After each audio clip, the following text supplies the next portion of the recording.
Sore itu aku termenung sendiri, entah menikmati senja yang penuh dengan warna dan begitu indah. Sayup-sayup, angin seolah membelaiku sebagai pendukung dari keindahan senja.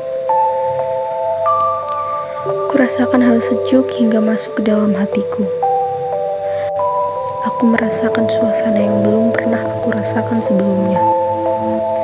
Memang indah, namun mengapa aku tidak bisa menikmati keindahan itu? Serasa ada yang membelenggu pikiran dan hatiku. Namun aku tak tahu apa itu. Aku berusaha menyatukan hati dan pikiranku hanya untuk keindahan senja sore itu. Lamunanku seketika buyar ketika aku mendengar sepatah kata terucap dari seorang yang sangat aku tunggu kedatangannya. Perasaan tanpa cinta adalah kehampaan, dan hati tanpa cinta tak ubahnya hanya hati yang kosong. Riz, kok kamu? Tiba-tiba jari telunjuk Rizky menghentikan aku melanjutkan perkataanku. Aku melihat gelagatnya yang aneh, namun aku tetap merasa bahwa dia orang yang sama yang telah mengisi hatiku. Hingga ia mengatakan hal yang aneh. Senja ini telah menjadi milikmu dan akan tetap menjadi milikmu. Kamu cukup menikmati saja keindahannya. Rizky mengatakannya dengan raut wajah yang tak biasa. Dan ia duduk di sampingku. Aku merasa aneh dengan setiap ucapannya. Mengapa hanya aku yang bisa menikmati senja? Dia ada di sana. Dia pasti juga bisa menikmatinya juga. Namun aku tidak terlalu memikirkan ucapannya. Karena aku senang setelah lama ia pergi ke Surabaya dan akhirnya ia kembali pulang dan menemuiku. Tempat ini sering menjadi tempat favorit kita dulu. Apa kamu tidak rindu pada senja yang dulu sering menemani kita menghabiskan waktu bersama? Tanyaku, sambil terus memandangi keindahan senja. Siapa yang tidak rindu dengan senja? Aku pun merindukannya. Jawab Rizky dengan perkataan yang lemah. Aku sengaja tidak memberitahumu tentang keberadaanku. Aku kira kamu tidak akan menemuiku karena kamu lupa tempat ini. Ternyata kamu masih bisa mengingatnya. Ucapku sambil tersenyum memperhatikannya. Aku sangat merindukannya hingga aku terus menatapnya. Namun lagi-lagi ia menjadi tak biasa. Mendengar ucapanku, ia hanya diam, tak berkata apapun. Raut wajahnya seketika memandangi senja.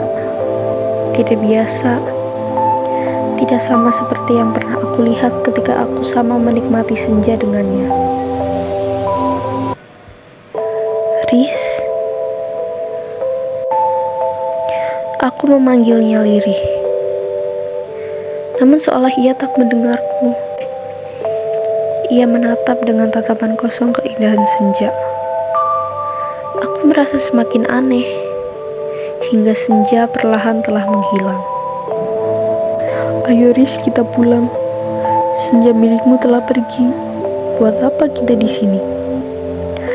Ucapnya sambil berdiri dan ia memegang tanganku untuk membantuku berdiri. Aku sendiri aneh dengan kata-katanya.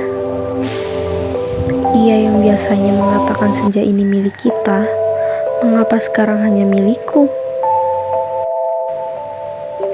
Tatapannya yang hangat seakan seolah kosong. Namun lagi-lagi aku mengabaikan hal itu.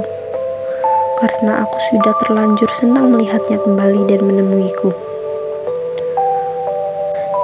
Aku dan Rizky terus berjalan tanpa mengucapkan sepatah kata pun. Setiap aku menanyainya, ia hanya memberikan respon anggukan atau gelengan kepala. Dalam perjalanan aku terus bercerita.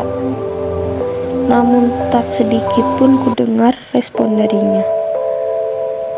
Hingga akhirnya kita sampai pada ujung persimpangan jalan. Disitulah Rizky mulai berbicara yang sebelumnya ia diam 1000 bahasa.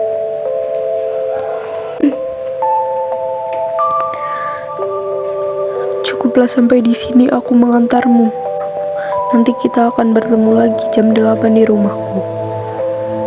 Kuharap kamu datang, Mar. Ucap Rizky kemudian pergi meninggalkanku sebelum aku sempat bertanya.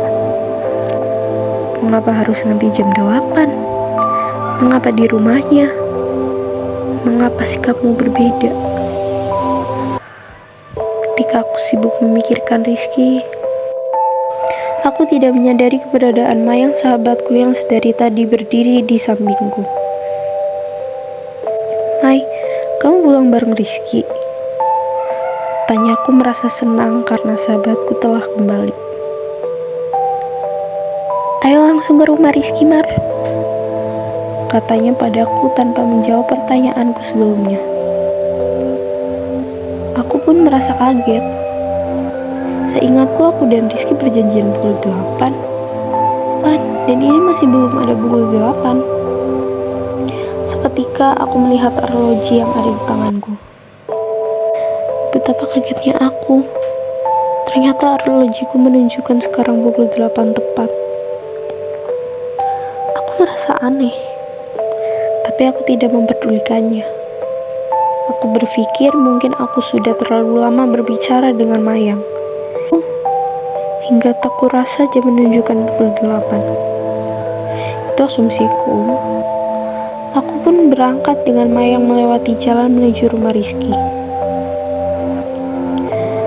Di perjalanan aku pun bertanya mengenai kota Surabaya pada Mayang. Namun ia malah menatapku kosong dan tidak menjawab apapun padaku. Aku merasakan hal yang aneh lagi. Mengapa Mayang jadi pendiam? Selama aku kenal dia adalah gadis yang ceria dan selalu memecahkan suasana. Seolah ada masalah yang sedang dihadapi oleh Mayang. Dan aku tak bisa bertanya lebih jauh tentang hal itu, karena sikapnya yang menjadi dingin padaku. Hingga kemudian, aku sampai di gang depan rumah Rizky. Ketika aku akan memasuki gang, Mayang hanya diam. Ayo Mar, kita masuk, pintaku padanya. Sudah Mar, sudah cukup sampai sini, aku bisa mengantarmu untuk menemui Rizky. Rizky sebentar lagi datang. Kamu bisa menemuinya. Aku tidak bisa ikut denganmu, ucap Mayang. Aku pun berkata dalam hati, ada apa sebenarnya? Aku terus heran dengan sikap Mayang yang tidak seperti biasanya. Aku pun berniat meminta penjelasan padanya. Namun ketika aku menoleh padanya, ia sudah pergi. Pikirku mungkin ia sedang terburu-buru hingga tidak bisa menemaniku menemui Rizky. Aku pun memasuki gang menuju rumah Rizky sendiri. Hingga sampailah aku di depan rumah Rizky. Aku melihat banyak orang yang berada di rumah itu. Mereka memakai serba hitam. Langsung perasaanku tak karuan. Aku tahu bahwa pakaian itu dipakai apabila ada orang meninggal. Apakah saudara Rizky atau kerabatnya, aku tak tahu. Dari depan aku melihat ke dalam rumah. Tak kutemui sosok Rizky di dalam rumah. Mungkin ia sedang di perjalanan menuju ke sini, pikirku. Aku pun memasuki ke dalam rumah Rizky.